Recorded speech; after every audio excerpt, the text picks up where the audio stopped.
ಮಧ್ಯಾಹ್ನದ ಶುಭೋದಯಗಳು. ನನ್ನ ಹೆಸರು ಸ್ವಾತಿ. ನಾನು 8ನೇ ತರಗತಿಯಲ್ಲಿ ಓದುತ್ತಿದ್ದೇನೆ. ನಮ್ಮ ಶಾಲೆ ಹೆಸರು ಸರ್ಕಾರಿ ಮಾದರಿ ಹಿರಿಯ ಪ್ರಾಥಮಿಕ ಶಾಲೆ ಉಜ್ಜಿನಿ. ವಿಷಯ ಕನ್ನಡ. ಮರುಸಿಂಚನ. ಚಟುವಟಿಕೆ 1, ಸರಳ ವಾಕ್ಯ ರಚನೆ. ನಿಮ್ಮ ಮರುಸಿಂಚನ ಬುಕ್ಕಿನಲ್ಲಿ ಕೊಟ್ಟಿರುವಂತೆ ನೀವು ಕೆಲವು ವಾಕ್ಯಗಳನ್ನು ನೋಡಬಹುದು. ಮೊದಲನೆಯದು, ಪುಸ್ತಕವನ್ನು ವಿದ್ಯಾರ್ಥಿಗಳು ಓದಿದರು. ಈ ವಾಕ್ಯವನ್ನು ನಾವು ವ್ಯಾಕರಣಬದ್ಧವಾಗಿ ಜೋಡಿಸಿದಾಗ ವಿದ್ಯಾರ್ಥಿಗಳು ಪುಸ್ತಕವನ್ನು ಓದಿದರು. ಕರ್ತೃಪದ ವಿದ್ಯಾರ್ಥಿಗಳು, ಕರ್ಮಪದ ಪುಸ್ತಕವನ್ನು, ಕ್ರಿಯಾಪದ ಓದಿದರು. ಎರಡನೇ ನೋಡಿದಾದ್ರೆ, ನೋಡಿದನು ರಮೇಶನು ನಾಟಕವನ್ನು. ವ್ಯಾಕರಣಬದ್ಧವಾಗಿ ನಾವು ಈ ವಾಕ್ಯವನ್ನು ಜೋಡಿಸಿದಾಗ ರಮೇಶನು ನಾಟಕವನ್ನು ನೋಡಿದನು. ಕರ್ತೃಪದ ರಮೇಶನು, ಕರ್ಮಪದ ನಾಟಕವನ್ನು, ಕ್ರಿಯಾಪದ ನೋಡಿದನು. 8ನೇದು, ದೇಶದ ರಕ್ಷಣೆಗೆ ಸೈನಿಕರು ಹೋರಾಡಿದರು. ಇದನ್ನು ನಾವು ವ್ಯಾಕರಣಬದ್ಧವಾಗಿ ಜೋಡಿಸಿದಾಗ ಸೈನಿಕರು ದೇಶದ ರಕ್ಷಣೆಗೆ ಹೋರಾಡಿದರು. ಕರ್ತೃಪದ, ಕರ್ಮಪದ, ಕ್ರಿಯಾಪದ. 2 ನಾನು ಬರೀತೀನಿ.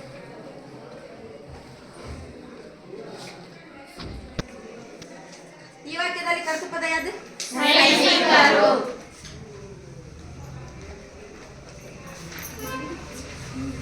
ಕರ್ಮಪದ ದೇಶದ ರಕ್ಷಣೆಗೆ.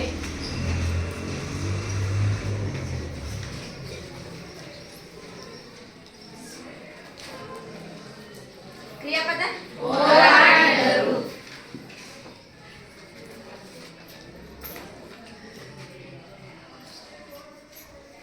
ನೆಕ್ಸ್ಟ್, ನಮ್ಮೂರಿನ ವೈಭವದಿಂದ ಜಾತ್ರೆಯು ನಡೆಯಿತು.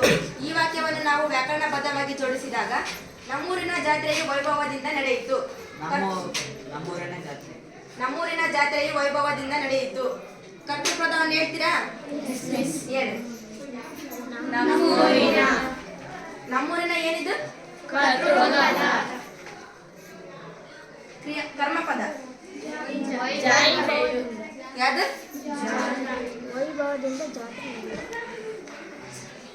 ನೆಕ್ಸ್ಟ್ 9ನೇದು, ನಮ್ಮೂರಿನ ವೈಭವದಿಂದ ಜಾತ್ರೆಯು ನಡೆಯಿತು. ಈ ವಾಕ್ಯವನ್ನು ನಾವು ವ್ಯಾಕರಣಬದ್ಧವಾಗಿ ಜೋಡಿಸಿದಾಗ ನಮ್ಮೂರಿನ ಜಾತ್ರೆಯು ವೈಭವದಿಂದ ನಡೆಯಿತು. ಕರ್ತೃಪದ ಹೇಳ್ತೀರಾ? ಕರ್ತೃಪದ ಯಾವುದು?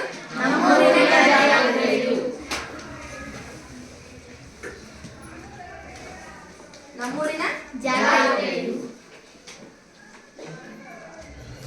ಕರ್ಮಪದ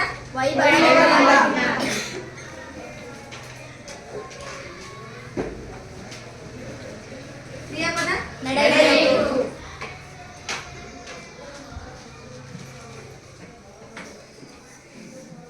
ಹತ್ತನೇದು, ಸ್ವಾತಂತ್ರ್ಯ ದಿನಾಚರಣೆಯನ್ನು ನಮ್ಮ ಶಾಲೆಯಲ್ಲಿ ಆಚರಿಸಿದವು.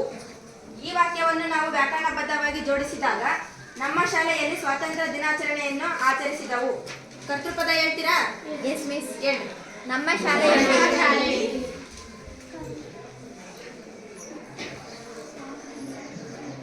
ನಮ್ಮ ಶಾಲೆಯಲ್ಲಿ. ಕರ್ಮಪದ ಹೇಳಿ. ಸ್ವಾತಂತ್ರ್ಯ ದಿನಾಚರಣೆಯನ್ನು.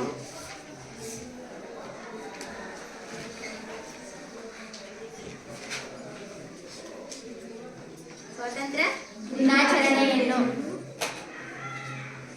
ಕ್ರಿಯಾಪದ